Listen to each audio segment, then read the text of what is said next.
புரிஞ்சுங்க நல்லா. 12 வருஷமா மத்தியில ஆளுங்கட்சியில இருக்கிறாங்க. 12 வருஷமா இருக்கிறாங்க. சரிங்களா? 3 முறை வந்து பிரதமர் பதவி. ம். அந்த பிரதமர் பதவியை பயன்படுத்தி தமிழ்நாட்டுக்கு ஏதாவது உருப்படியா ஒரு நல்லது செஞ்சிருந்தாலே, அந்த நல்லத சொல்லியாவது ஓட்டு கேட்க முடியும். ம்.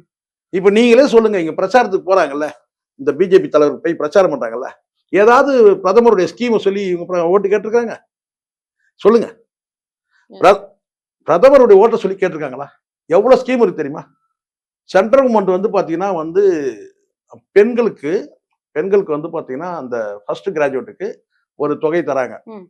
காலேஜ்ல. சரிங்களா? அது ஏதாவது இப்ப ஏதாவது இங்க சொல்லியிருப்பாங்க எங்கேயாச்சும்? எங்கேயாவது பிரச்சாரத்துல எங்கேயாவது சொல்லியிருப்பாங்க? மத்திய அரசு எவ்வளவு ஸ்கீம் இருக்கு தெரியுமா முதல்ல? எந்த ஸ்கீமையாவது இவங்க சொல்லி ஓட்டு கேட்டிருக்காங்க? இல்ல இல்ல. நீங்க சொல்லுங்க நீங்க.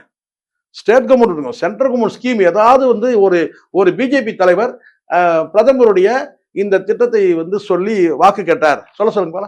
வீடு கட்டுற திட்டம் இருக்கு தெரியுமா உங்களுக்கு?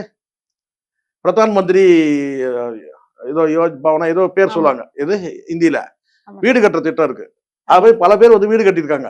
அந்த பிரதமருடைய அந்த நிதி அந்த பங்கீட்டுல வந்து வீடு கட்டி ஏதாவது இவங்க ஒரு ஸ்கீம் சொல்லி கேட்டிருக்காங்களா? சரி எதுவும் விடுங்க. புதுசா கூட ஒரு ஸ்கீம் கொண்டு வந்து தமிழ்நாட்டுக்கு இந்த ஒரு பெரிய ஸ்கீம் கொண்டு வந்துறேன். காங்கிரஸ் எப்படி வந்து பார்த்தீங்கன்னா ஐசிஎஃப் மாதிரி ஒரு பெரிய ஃபேக்டரி கொண்டு வராங்கல்ல, அந்த மாதிரி ஒரு பெரிய ஒரு ஃபேக்டரி கொண்டு வரேன். இல்ல ஏதாவது ஒரு பெரிய திட்டம் ஏதாவது கொண்டு வந்து நான் பண்றேன். ஏதாவது நடந்திருக்கா? ஏதாவது இவங்க பண்ணியிருக்காங்களா? அப்புறம் எப்படி வந்து பார்த்தீங்கன்னா அண்ணாமலை வந்து பார்த்தீங்கன்னா அண்ணாமலையில எந்த மழை வந்தாலும் ஒண்ணும் கிழிக்க முடியாது.